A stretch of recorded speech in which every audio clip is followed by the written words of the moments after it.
saya di bidang kesehatan kayaknya banyak mengeluarkan duit ya Pak. Banyak dana-dana soalnya yang di ini. Ya dana-dana ada santunan yatim, duafa, bantuan, terus pembinaan ekonomi. Nah kalau santunan gitu kita apa nyari apa Pak? Jadi mengedarkan untuk cari dana gitu atau gimana kita ini ya? Dananya dari mana? Bisa dari yatim duafa aja kan Bu ya? Dan itu Ya. Ada pos yatim duafa Bu. Kan ada yatim duafa maupun kita alokasikan di situ aja. Yang di situ. Nah, terus kita kalau umpama kan ada juga baksos sekarang ini ya. Itu yatim duafa. Kita maksud saya kita harus nyari dana ke masyarakat. Ya, berarti kita nggak pakai dana yang DKM juga ke Palu. Berarti ada sumbangan dari DKM ya? Dari DKM sumbangan. Yang tahun-tahun yang lalu itu kan kita nyari dana.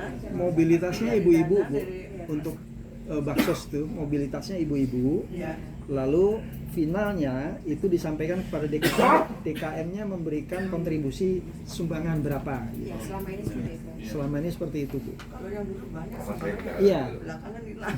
Iya. Hilang sih enggak Bu? Susut. Ada susut aja. Susut aja. Susut.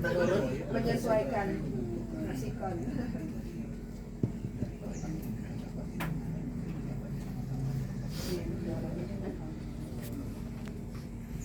Kalau untuk menggalang partisipasi jamaah itu maksudnya gimana ya Pak? Kita harus ada gimana Pak? Agar banyak jadinya. Penggalangan dana. Partisipasi Partisipasi jamaah. nomor 3 Pak Haji.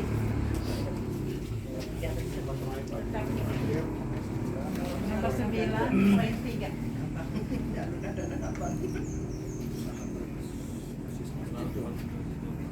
Ada menggalang partisipasi jamaah dalam kegiatan sosial keagamaan. Gini Bu, ini terima kasih Bu ini sudah banyak masukan yang saya pikir juga ini menjadi satu cara kita bersama untuk ke depan. Jadi intinya adalah tadi ada masukan sekolah imam ya. Bisa jauh dulu kali ya Bu ya. Ini ternyata penting dan nyambung juga dengan Pak Edi saya lihat. Pak Edi langsung nangkap, artinya ini juga pengembangan juga ya.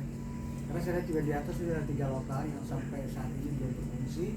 Ya, mungkin nanti kita banyak bicara dengan Pak Edi tadi ya.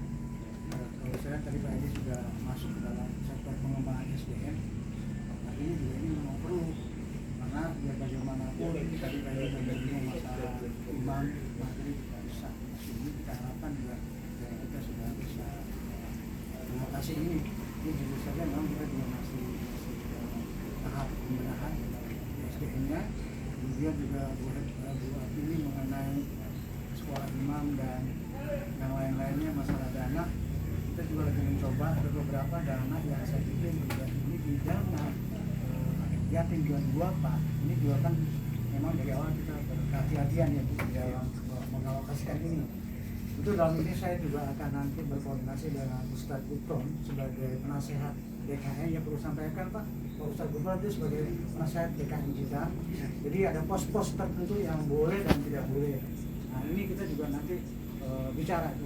Karena saya lihat yang paling tinggi di pos kita adalah dana duafa dan yatim ya. Dan kalau ini masih bisa kita poskan untuk pengembangan yang tadi Ibu ceritakan, nah nanti tentu ada referensi yang kuat dari Pak Ustadz Gutron ya Bu ya. Tapi bagaimana dana ini juga jangan sampai terlalu banyak stay di bendahara. Jadi kalau sudah cukup besar, apa program kita yang kita lakukan? Tapi yang saya lihat sudah berjalan adalah anak-anak asuh itu setiap 6 bulan kalau saya 3 bulan sekali. 3 bulan sekali itu cukup besar anggarannya. Jadi juga kita ngitung itu. Kalau misalnya ada 15 juta, 3 bulan sekali kita keluar 5 juta, berarti 10 juta. 5 juta itu boleh bisa dikeluarkan. 5 juta lagi covering untuk hal-hal yang sifatnya lain. Nah nanti tuh di 5 juta itu mungkin pos-pos itu yang nanti kita bicarakan sama Ustadz untuk kita bisa keluarkan pengembangan yang tadi Ibu ceritakan kali ya.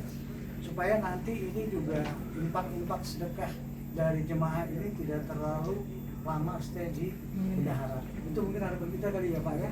Kita sepakat itu ya Pak ya. Artinya jadi jangan kita dana kita besar, tapi pos-pos yang kita keluarkan itu tertunda. Ini juga mungkin kali kita juga punya tanggung jawabnya sama nanti kalau kita stay di situ ditunda. Nah itu kan harus ada kesepakatan juga Pak. Artinya setelah kita lihat tahu bahwa dana yatim dan duafa itu cukup besar, pos yang harus kita keluarkan kemana, tentu rekomendasinya dari Ustadz yang kita anggap punya refleksi yang sangat kuat. Jadi kita nanti kalau ditanya juga sama jemaah luar, kita bisa bertanggung jawab. Itu mungkin kali ini. Kemudian yang lain tadi Pak apa namanya Ustadz Yudi ya. Ya memang gini, Pak Yudi sudah kita berapa kali juga sounding dengan mereka memang tidak mau terkait dengan kode etik. Artinya dia jurnalis tidak boleh masuk dalam organisasi apapun. Tapi dalam membantu kegiatan-kegiatan kita ini dia sport sekali, artinya banyak hal yang saya pikir juga dilakukan. Ya, saya harus ceritakan juga misalnya kayak kaca, pembelum kaca segala macam itu dia berikan, dia tutup segala macam, jadi banyak dia lakukan. Jadi, tapi di dalam organisasi ini dia tidak bisa ikut karena memang tidak bisa, karena juga ditanyakan juga ya, kenapa Pak Yudi tidak ada di dalam seperti ini ya, terkait dengan itu jadi ada jalannya itu mungkin ya. Jadi saya sepakat bahwa apa yang tadi diusulkan ini ada beberapa PR kali buat kita, terutama dengan pengembangan SDM dari Pak Egi nanti, program-program apa yang bisa dilakukan kolaborasi dengan Bu Mini ya sebagai peserta juga dan yang lain-lain kali ya. Itu kali sementara. Nanti masalah tadi bagaimana sih mencari dana keluar tadi ya Bu ya. Memang ini juga kepiawaian kita di dalam hal menggalang dana kali ya. Karena juga kita juga